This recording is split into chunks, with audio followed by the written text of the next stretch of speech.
दोस्तों, आप मेरे पीछे जो ये हरा चारा देख रहे हैं, इस हरे चारे का नाम क्या है? इस हरे चारे के लिए कैसी जमीन चाहिए, इसके लिए कैसा पानी चाहिए, इसको बिजाई करने का तरीका क्या है, कितनी दूरी पर इसकी बिजाई की जाती है, पहली कटिंग यह है आपको लगाने के कितने दिन बाद देगा और कटिंग के बाद दूसरी कटिंग इसकी कब तैयार होके आएगी, और साथ में पशु इसको खाने में कैसी रुचि दिखाता है। और उसके आगे भी एक बात और कि इसको साल के किस महीने में लगाया जा सकता है और इसको कितनी खाद चाहिए और कैसी खाद चाहिए, तो ये सारी जानकारी आज की वीडियो में आपको मिलेगी। तो चलिए दोस्तों, वीडियो शुरू करते हैं। आप भाई साहब राम राम। राम राम। सबसे पहले तो आप हमारे दर्शकों को एक बार अपना नाम बता दीजिए प्लीज। सर, मेरा नाम राकेश कुमार है। राकेश कुमार जी, इस हरे चारे का नाम क्या है ये बता दीजिए। सर, इसका नाम जायंट ग्रास इस हरे चारे का नाम है। तो राकेश जी, सबसे पहले जो सबसे मुख्य बात होती है किसान के दिमाग में कि इसको लगाने के लिए जमीन कैसी चाहिए, वो बताइए प्लीज। सर, वैसे तो ये किसी भी जमीन में हो सकता है। ठीक है। जिस तरह से हमारी जो जमीन है, हाँ, ये बिल्कुल बालू रेतीली मोटे रेत की जमीन है। अच्छा। तो ये तो टिब्बे की जमीन है। टिब्बे की जमीन में ये हो रहा है, तो आपके हिसाब से किसी भी जमीन में ये हो सकता है। अगर इसको अच्छा पानी मिल जाए तो ये और कई गुना ज्यादा ग्रोथ बनाती है। कड़वा मतलब ये आपके पानी में और दूसरी कौन कौन सी फसलें हो जाती हैं, ये पूछना चाहूँगा। हमारे पानी में सिर्फ सरसों की फसल ही हो पाती है। सरसों की, और ये कपास, गन्ना, गेहूं, ये सब होता है आपके पुष्प पानी में? गन्ना नहीं हो पाता जी। गन्ना नहीं हो पाता। और कपास का ऐसा है, अगर एक आध पानी बीच में लगा दिया और फिर बरसात वगैरह होगी तो चल जाता है। अकेला अगर आप इस पानी से कपास को उगाओगे तो नहीं हो पाएगी। हाँ जी, ठीक है। अब ये दोनों बातें हमने कर ली कि जमीन कैसी होनी चाहिए, पानी कैसा होना चाहिए। उसके बाद जो बात आती है कि इसको एक बार लगाने के बाद इसकी पहली कटिंग ये कितने दिन में दे देता है? पहली कटिंग सर ये 40 से 50 दिन के बीच में और 3.5 से 5 फुट की हाइट दे देता है। अच्छा। और पहली कटिंग उसी टाइम कर भी लेनी चाहिए। अच्छा। या तो 40 से 50 दिन हो जाए या 3 फुट से 5 फुट के बीच 5 फुट के बीच में हाइट हो जाए तो पहली कटिंग इसकी कर लेनी चाहिए। ठीक है। अब पहली कटिंग हमने कर ली, तो उसके बाद दूसरी कटिंग के लिए कब तक तैयार होगा? दूसरी कटिंग में सर लगभग 1 हफ्ते का फर्क पड़ जाएगा, कम दिन लेगी।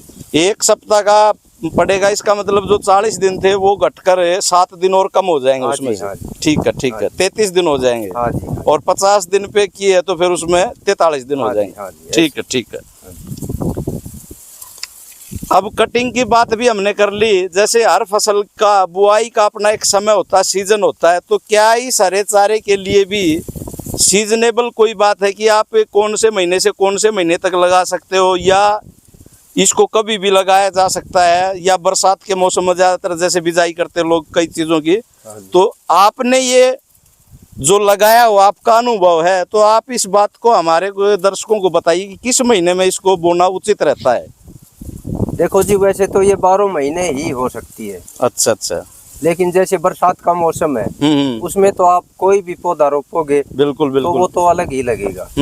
लेकिन इसको आप 12 महीने कभी भी इसकी रोपाई कर सकते हो। कभी भी इसकी रोपाई साल के किसी भी महीने में इसकी रोपाई की जा सकती है, किसी भी महीने। अब उसके बाद इसका रोपाई करने का तरीका क्या है? क्योंकि जैसे हर चीज के लिए एक दूरी की बात होती है, लाइन से लाइन की बात होती है, पौधे से पौधे की दूरी होती है, तो वो भी डिटेल से बताइए कि पौधे से पौधे की कितनी दूरी हो, और खेत में लाइन पद्धति से इसको बोते हैं तो लाइन से लाइन की दूरी कितनी रखी जाए, वो और बताइए आपके अनुभव के हिसाब से, थ्योरी के हिसाब से नहीं, आपने जो किया उस हिसाब से बता दीजिए आप। हाँ जी। इसकी सर लाइन से लाइन की दूरी 2.5 फुट।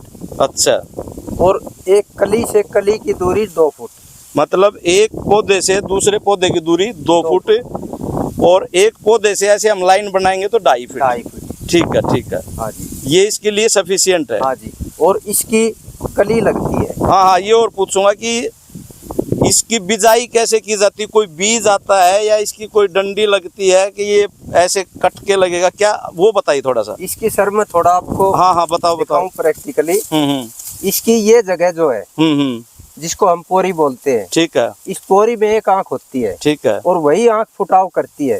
तो इसको यहाँ से काटो और यहाँ से काटो। अच्छा अच्छा। और इस आंख को 1 इंच नीचे दबा दो।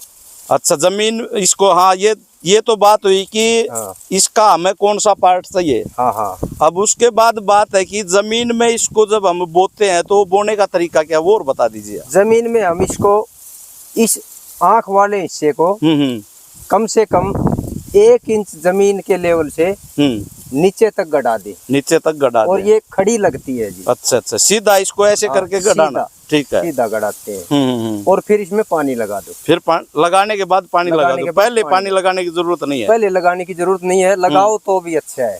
मतलब जमीन में नमी होनी चाहिए। पहले जमीन को अच्छी तरह नरम करो, जुताई करके, और फिर इसको लगा के सिंचाई कर दो। सिंचाई कर दो। ये हमने यहाँ तक बात समझ ली। हाँ जी।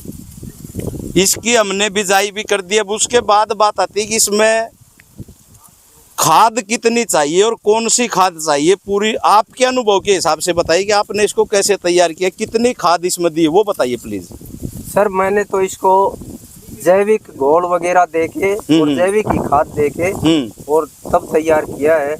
मैंने कभी यूरिया डीएपी इसके ऊपर यूज नहीं किया है। नहीं किया। तो आप जहाँ से लेके आए थे उन्होंने बताया था जैविक के लिए, कि आपने अपना अनुभव किया है, प्रैक्टिकल किया है, या कहाँ से पता चला? मैंने उनसे पूछा भी था। तो उन्होंने रिकमेंड किया था मेरे को जैविक ही। जैविक ही। अगर जैविक करोगे तो पशु को भी स्वाद लगेगा, ये चरने में भी, और ये ग्रोथ भी बढ़िया बनाएगा, और खुश्की कम आएगी इसमें, और खराब पानी में भी हो पाएगा ये। हो पाएगा। अगर हम रासायनिक खाद से करते हैं तो खराब पानी होगा, उसमें थोड़ा सा कम ग्रोथ बनाएगा ये। कम बनाएगा। अच्छा। और इसमें खुश्की ज्यादा आएगी।